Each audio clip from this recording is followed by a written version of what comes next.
صراحة ما كاينش شي كلمة اللي تقدر توصف بها هذا المشهد اللي كدمع عليه العين واللي ترفع القبعة ديالك وتوقف تحية وإجلال وتقدير لبنات المغرب ونساء المغرب، أمهات الأجيال القادمة اللي غادي ترفع الراية ديال البلاد وغادي تعلي بالوطن ديالنا.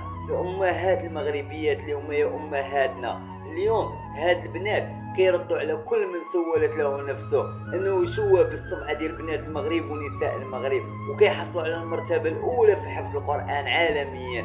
وتحيه وتقدير الامن الوطني اللي كيكرمهم واحد التكريم ديال الاميرات، اميرات في الارض واميرات في السماء، كيعليو بينا وكيرفعوا لنا راسنا للسماء وكيخلونا نفتخروا بهم ونفتخروا بريوسنا.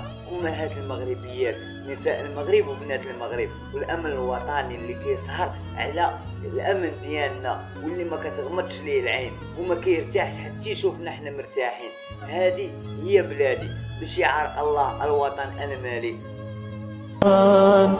والروح والريحان يا حامل القرآن، قد خصك الرحمن بالفضل والتيجان. والروح والريحان